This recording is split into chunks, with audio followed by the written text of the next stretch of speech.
সালমানের সুপারিশে গ্লোব জনকণ্ঠকে ২২৫ কোটি ঋণ এখন সম্পূর্ণ খেলাপি।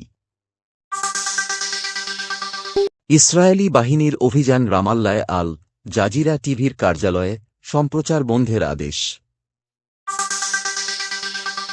শ্রীলঙ্কা নির্বাচনে এগিয়ে মার্ক্সবাদী দিশানায়কে, বর্তমান প্রেসিডেন্ট রনিল তৃতীয় স্থানে। সাকিব ব্যাটিংয়ের সময় কালো রবার কামড়ে ধরার রহস্য। জার্মানিতে ইসলামোফোবিয়া বাড়ার পেছনের কারণ কি? এতক্ষণ শুনছিলেন শিরোনাম, এবার বিস্তারিত। সালমান এফ রহমানের সুপারিশে জনতা ব্যাংক গ্লোব জনকণ্ঠ শিল্প পরিবারকে ২২৫ কোটি টাকা ঋণ দিয়েছিল, যা এখন সম্পূর্ণ খেলাপি। বর্তমানে এই গ্রুপের কাছে ব্যাংকের খেলাপি ঋণের পরিমাণ ৮০০ কোটি টাকার বেশি। ঋণ পাওয়ার যোগ্যতা না থাকা সত্ত্বেও সালমানের সুপারিশের ভিত্তিতে ঋণ দেওয়া হয়, যদিও ব্যাংকের কর্মকর্তারা এতে আপত্তি জানিয়েছিলেন। অতীতে সোনালী ও জনতা ব্যাংক গ্লোব জনকণ্ঠের সুদ মওকুফ করেছিল। এখন ঋণ আদায়ের চেষ্টা চলছে।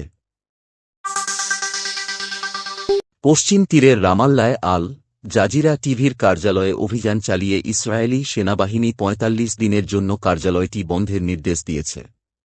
অভিযান চলাকালে লাইভ সম্প্রচারের সময় ইসরায়েলি সেনারা সশস্ত্র অবস্থায় ভবনে প্রবেশ করেন এবং চ্যানেল বন্ধের সামরিক আদেশ প্রদান করেন। এই ঘটনার নিন্দা জানিয়ে প্যালেস্টাইনিয়ান জার্নালিস্ট সিন্ডিকেট এটিকে গণমাধ্যমের স্বাধীনতার লঙ্ঘন বলে আখ্যা দিয়েছে। ইসরায়েলি কর্তৃপক্ষ এর আগে আল জাজিরাকে তাদের নিরাপত্তার জন্য হুমকি হিসেবে চিহ্নিত করেছিল।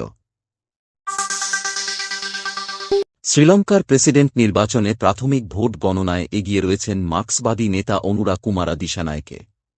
নির্বাচনে ৩ জন প্রধান প্রার্থীর মধ্যে বর্তমান প্রেসিডেন্ট রনিল বিক্রমাসিংহে তৃতীয় স্থানে এবং বিরোধীদলীয় প্রার্থী সাজিদ প্রেমাদাসা দ্বিতীয় স্থানে আছেন। দিশানায়কে প্রায় ৫৩% ভোট পেয়েছেন, যা তাকে নির্বাচনে এগিয়ে রেখেছে। দেশটির ১৭ মিলিয়ন বৈধ ভোটারের প্রায় ৭৫% ভোট দিয়েছে। শ্রীলঙ্কার নির্বাচনে কোনো প্রার্থী ৫০%-এর বেশি ভোট না পেলে অগ্রাধিকার ভোটের মাধ্যমে বিজয়ী নির্ধারণ করা হয়। এবারের নির্বাচনে কারফিউ জারি করা হয়েছে এবং নির্বাচন কমিশন একে শান্তিপূর্ণ নির্বাচনের স্বীকৃতি দিয়েছে। চেন্নাইয়ে সাকিব আল হাসান ব্যাট করার সময় তার কালো রবার কামড়ে ধরে থাকার ছবি সামাজিক যোগাযোগ মাধ্যমে ভাইরাল হয়। অনেকেই মজা করে কালো জাদু হিসেবে মন্তব্য করেন, তবে এর আসল কারণ সাকিবের ব্যাটিং টেকনিকের সঙ্গে সম্পর্কিত। মাথা স্থির রাখতে সাকিব গলায় চেইনের মতো ওই রবারের স্ট্র্যাপ কামড়ে ধরেন। বিসিবির মেডিকেল বিভাগ তাঁকে এটি ব্যবহারের পরামর্শ দেয়। এর আগেও বিভিন্ন ম্যাচে তাঁকে জার্সি কামড়ে ব্যাট করতে দেখা গেছে।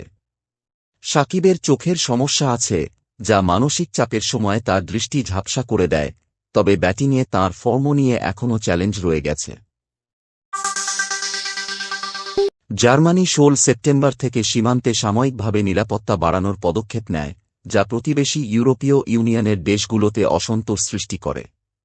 জার্মান স্বরাষ্ট্রমন্ত্রী ন্যান্সি ফেজার জানিয়েছেন, এই পদক্ষেপের লক্ষ্য শুধু অবৈধ অভিবাসন রোধ নয়, ইসলামী সন্ত্রাস ও অন্যান্য গুরুতর অপরাধ মোকাবেলা করা।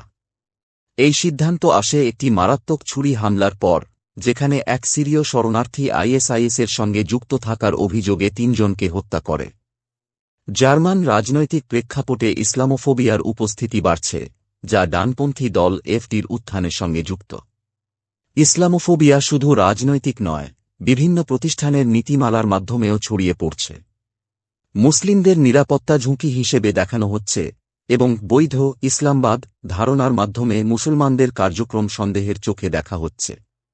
এভাবে ইসলামোফোবিয়া জার্মান সমাজের মধ্যে বর্ণবাদী মনোভাবকে শক্তিশালী করছে, যা মুসলিমদের প্রতি বৈষম্য ও ঘৃণা ছড়াচ্ছে।